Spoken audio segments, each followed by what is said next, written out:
आज समाज में होने वाले दमन के विरुद्ध बोलने वाले लोगों की हालत खराब है। भारत की हालत एकदम बेकार है। रेपिस्टों के गलों में हार है, फिर भी अंधभक्त कहते हैं देखो कितनी अच्छी सरकार है। दोस्तों बहुत बहुत स्वागत करता हूं आप सभी का।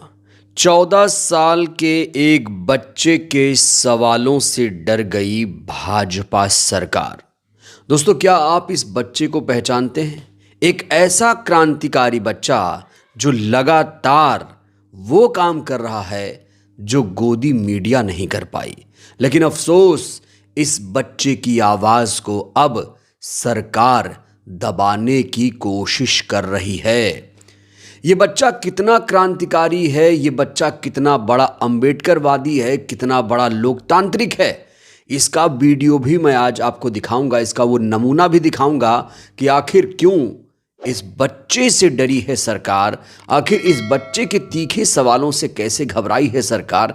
दोस्तों पूरी वीडियो आज आपको देखना चाहिए। तो सबसे पहले आप इस बच्चे से मिलिए। ये जो बच्चा किताबों के बीच घिरा हुआ है, इस बच्चे का नाम है अश्मित गौतम। दलित समाज से ये बच्चा ताल्लुक रखता है। इस बच्चे में जुनून इतना ज़्यादा है कि वो बाबा साहेब को फॉलो करता है। इस बच्चे में पढ़ाई लिखाई शिक्षा के प्रति बहुत ज़्यादा जुनून है। ये बच्चा चाहता है कि देश में पूर्ण रूप से संविधान लागू हो जाए। ये बच्चा चाहता है कि सरकारें जो वादा करें उसे पूरा करें। ये बच्चा चाहता है कि हर कोई खुलकर सवाल कर पाए, क्योंकि सवाल पूछना अपराध नहीं, सवाल पूछना आज़ादी की पहली सीढ़ी है। सरकार से सवाल पूछना लोकतंत्र के बहाली का प्रतीक माना जाता है। इसीलिए इस बच्चे ने सरकार पर सवाल उठाए। उसके बाद इस बच्चे के खिलाफ FIR दर्ज करने के आदेश दे दिए हैं। दोस्तों ये बच्चा लखनऊ से ताल्लुक रखता है। इसकी उम्र महज 14 वर्ष है। इसका काम है सरकार की आलोचना करना, सटीक आलोचना करना, आलोचना करने के लिए आलोचना नहीं। जहां कुछ गलत होता है ये बच्चा सरकार से सवाल पूछता है बिना डरे। मुझे लगता है बीजेपी केवल अब एक राजनीतिक पार्टी ही नहीं, एक इंस्टीट्यूशन भी है जिसमें एक से बढ़कर एक गधे मैन्युफैक्चर होते हैं और उनको पढ़ाने के लिए RSS से टीचर नियुक्त होकर आते हैं। लेकिन अब इस बच्चे के साथ कहा जा रहा है अन्याय हो रहा है। इसीलिए देश के तमाम चिंतक इस बच्चे के समर्थन में आ गए हैं और इस बच्चे की किस तरीके से लोग तारीफ कर रहे हैं वो भी मैं आपको दिखाऊंगा। दोस्तों आपको जानकर हैरानी होगी कि ये बच्चा इतना ज़्यादा मशहूर हो गया है कि इंस्टाग्राम पर इस बच्चे के करीब 7 लाख फॉलोअर्स हैं। अभी जो वीडियो रिकॉर्ड कर रहा हूँ, अभी अगर मैं बात करूँ तो 7 लाख के करीब इनके फॉलोअर इंस्टाग्राम पे हो चुके हैं। सोशल मीडिया के हर प्लेटफॉर्म पर इनके फॉलोअर्स लाखों की संख्या में बढ़ते जा रहे हैं, क्योंकि ये सरकार के आंखों में आंखें डालकर सवाल पूछता है। लेकिन कहा जा रहा है कि अब अश्मित गौतम सवाल सरकार से नहीं पूछ पाएगा। तो अश्मित गौतम किस तरीके से सरकार से सवाल करते हैं, आखिर क्यों उनकी तुलना अब ध्रुव राठी जैसे कंटेंट क्रिएटर से होने लगी है। दोस्तों बिना देर किए सबसे पहले आप ये वीडियो देखिए।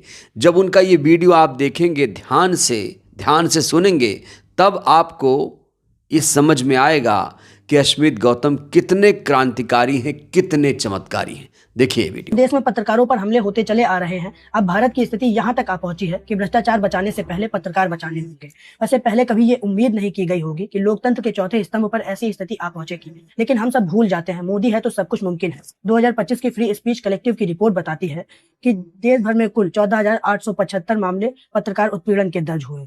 8 से 9 पत्रकारों की हत्याएं हुई और 33 पत्रकारों पर सीधा हमले दर्ज किए गए।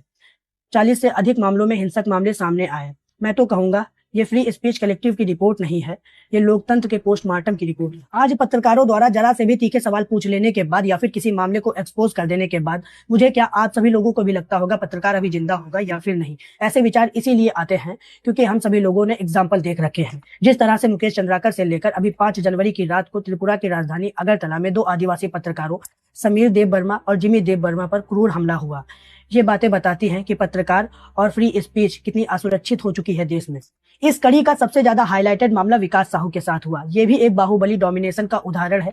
विकास साहू झारखंड के गढ़वा में एक स्थानीय मूजो जर्नलिस्ट है और यूट्यूब पर काम करते हैं। एक जिम्मेदार नागरिक होने के तौर पर उन्होंने एक छुटपुटिया नेता विकास माली, जो अपने आप को एक बाहुबली और बहुत बड़ा समाज सेवी बताता है, विकास साहू ने उसका कन्या विवाह विकास योजना के नाम पर ठग और फ्रॉड का मलाला एक्सपोज किया। इसके बाद जब विकास माली को लगा कि ये तो मेरा भांडा फोड़ रहा है, तब विकास माली ने विकास साहू को लालच देकर बुलाया और विकास साहू को 8 से 10 लोगों से लाठियों से पिटवाया, कपड़े फाड़े, मुंह और पैरों से खून बहने लगा। तब विकास साहू ने इस लड़ाई से हटकर अपनी जान बचाकर 6 से 7 किलोमीटर पैदल दौड़कर पुलिस थाने पहुंचे।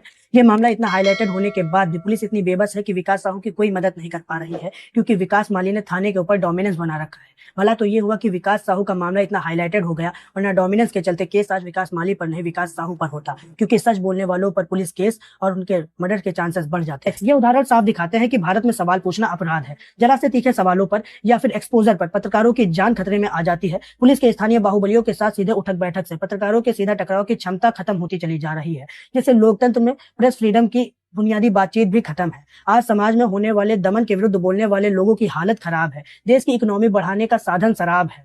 भारत की हालत एकदम बेकार है। रेपिस्टों के गलों में हार है, फिर भी अंधभक्त कहते हैं देखो कितनी अच्छी।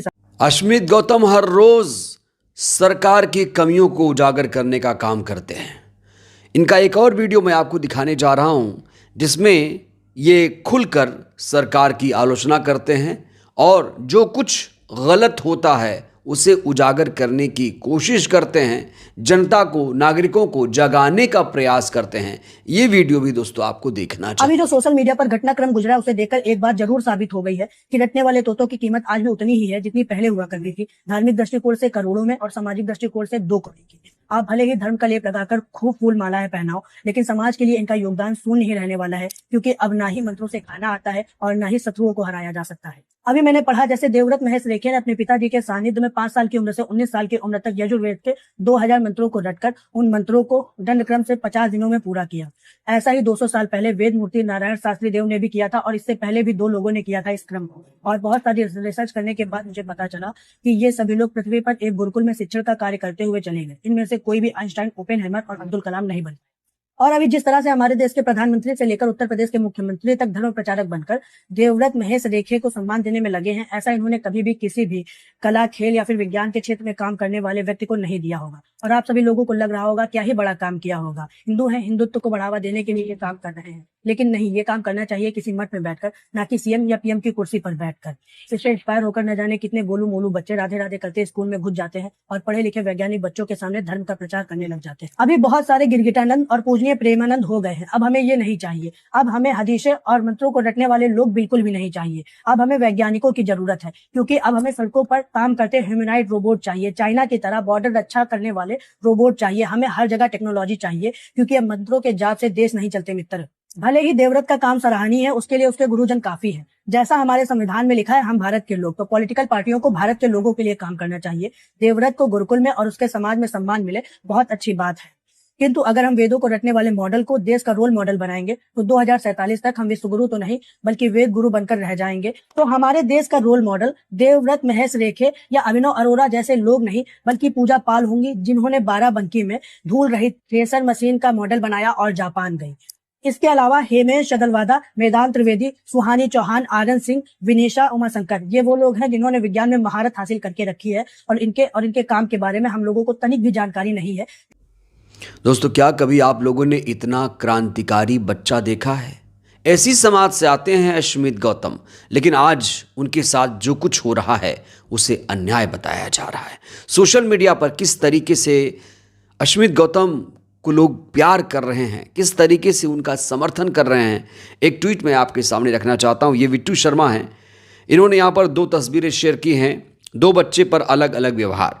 अश्मित गौतम सवाल पूछने पर FIR हो गई।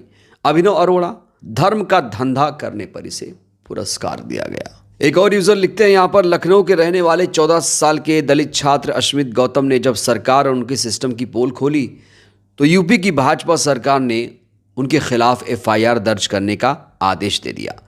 प्रिया सिंह, पत्रकार प्रिया सिंह लिखती हैं कि सरकार ने इस 14 वर्षीय दलित बच्चे के ऊपर कार्रवाई के आदेश दे दिए हैं। क्या देश में सत्ता पक्ष से सवाल करना भी अब अपराध हो गया है?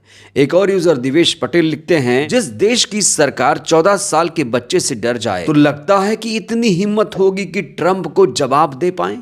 ये लड़का एक क्रांति है जो सवाल करता है उस घटिया सिस्टम से जो करप्ट है। ये Baba Saheb Ambedkar, Bhagat Singh, Rajguru, Sukhdev, Chandrashekhar Azad, Karl Marx, Lenin और चे ग्योरा जैसे विचारकों को पढ़ता समझता रहा है।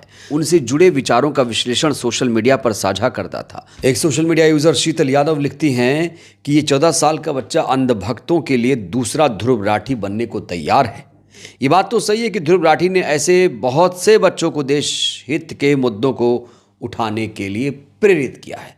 तो यहाँ शीतल यादव कहती हैं कि ये जो बच्चा है ये ध्रुव राठी से प्रेरित है। हालांकि सोशल मीडिया पर बहुत सारे लोग ये भी कह रहे हैं कि ये बच्चा ध्रुव राठी से भी तेज निकल जाता अगर उसके खिलाफ FIR दर्ज करने के आदेश नहीं दिए गए होते। सोचिए दोस्तों, दलित समाज से आने वाला एक बच्चा जो कुछ करना चाहता था, जो संविधान लोकतंत्र को मजबूत करना चाहता था, जो अंबेडकर के विचारों को आगे बढ़ाने का काम करना चाहता था, लेकिन उसे शुरू में ही मरोड़ दिया गया। उस फूल के खिलने से पहले ही उसे मुरझाने पर मजबूर कर दिया गया। कौन है आखिर जिम्मेदार? क्या इस देश में अब सवाल पूछना भी अपराध हो गया है? दोस्तों, आप लोगों ने अश्मित की पत्रकारिता देखी, उनका कंटेंट देखा। आपको अश्मित की पत्रकारिता, ये यूं कहें उनका कंटेंट कैसे लगता है? उनका इस तरह से बेखौफ होकर सवाल पूछना कैसा लगता है? आप लोग अश्मित के बारे में क्या कहेंगे? राय दीजिएगा। बहुत बहुत धन्यवाद।